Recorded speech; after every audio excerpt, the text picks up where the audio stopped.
प्रिय बंधुओं बहनें, अयोध्या में श्री राम जन्मभूमि स्थान पर मंदिर का निर्माण हुआ, जो अरबों लोगों का श्रद्धा का स्थान है। आज से नहीं, लाखों वर्ष से और आगे भी रहेगा। वैसे स्थान पर कुछ लोगों ने मंदिर के चंदा को चोरी किए हैं। यह काफ़ी ही गलत काम है। यह पाप अक्षम्य है। कानून अपना काम कर रहा है। एक निर्भीक और ईमानदार प्रधानमंत्री श्रीमान नरेंद्र मोदी जी एवं उत्तर प्रदेश के निर्भीक ईमानदार मुख्यमंत्री श्रीमान आदित्य योगी जी के नेतृत्व में जांच चल रहा है। निर्देश के अनुसार जांच चल रहा है। अनिश्चित ही दोषी लोग पकड़े जाएंगे और उनको कठोर सजा होगा। किंतु मैं यहाँ जो बताने जा रहा हूँ, धर्म ग्रंथ में ऐसे पापियों के लिए क्या सजा है। श्रीमद्देवी भागवत के खंड 2 में सावित्री सत्यवान का विस्तृत कथा आया है। उसमें सावित्री यमराज से जो कुछ प्रश्न उत्तर किए हैं, उसमें जो गलत काम करते हैं उनके लिए जो सज़ा का विधान बताया गया है, वैसे 84 कुंड हैं। उसमें से एक सज़ा का प्रसंग मंदिर और ईश्वर साधना में लगे हुए लोगों के विषय में जो आया है। ब्राह्मण शब्द का प्रयोग हुआ है। ब्राह्मण से आप किसी जाति को न लें। ब्रह्म जानाति ब्राह्मण, उस समय की स्थिति यही थी। आज भी स्थिति यही है।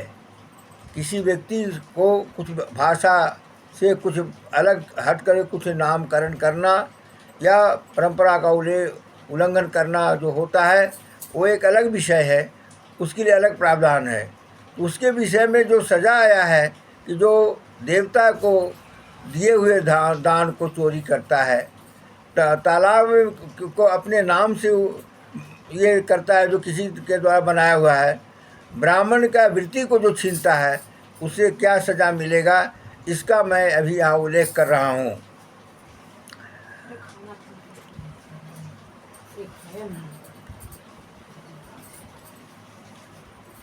तय सर्वे निरेयांति तस्मी कुंडे भयानके नाथ परतरम कुंडम दुखदम तु भविष्यति। कुंड में अनेक प्रकार के वास करके वह मनुष्य सर्प योनि को प्राप्त होता है। भगवती की निंदा के अपराध का कोई प्रायश्चित ही नहीं है। तत्र स्थित्वानेक कल्पम सर्प योनि ब्रजेत पुनः देवी निंदा अपराधस्य प्रायश्चितम तविदते। जो मनुष्य अपने या दूसरे के द्वारा दी गई देवता अथवा ब्राह्मण की वृत्ति को छीनता है, वह 60,000 वर्षों के लिए बीट कुंड नामक नरक में जाता है और उतने ही वर्षों तक विष्टा भोजी बनकर वहाँ रहता है। इसके बाद वह पुनः पृथ्वी पर 60,000 वर्ष तक विष्टा का भूमिकृमि होता है, यानी मल का भोजन करता है 60,000 वर्षों तक, और उसके बाद उतने ही वर्षों तक वो उसमें कृमि कीड़ा होता है। स्वदातम परदातम च वृत्ति च सूर्य विप्रियो 60 वर्षसहस्राणि विटकुंडम प्रयातिश तावतन्येवन वर्षाणि बीटभोजी तत्र तिष्ठति 60 वर्षसहस्राणि बीटकृमि च पुनर्भवि परिकीयतो तडागे च तडाग च करोति च उत्सृजय देवी दोषेण मूत्रकुंड प्रयाति च। जो व्यक्ति दूसरे के बनवाए तड़ाग में अपने नाम से निर्माण कराता है और फिर जनता के लिए उसका उत्सर्ग लोकार्पण करता है, उस दोष के कारण मूत्रकुंड नामक नरक में जाता है। यहाँ ये देवी भागवत में सावित्री और यमराज के बीच में जो वार्तालाप हुआ है, उसका ये विषय मैं आपके सामने रखा हूँ।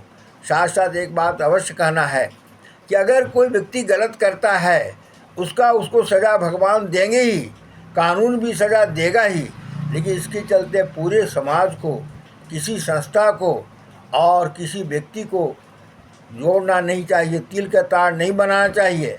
ऐसा पहले भी हुआ है। पहले भी अनेक इस प्रकार के लोग हुए हैं, जिसका कई उदाहरण है।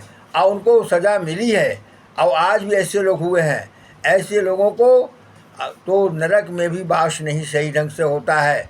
इसलिए विनम्र निवेदन है कि लोग अपना धैर्य बनाए हुए और अपने भक्ति मार्ग पर चलते रहें। धन्यवाद। जय भारत।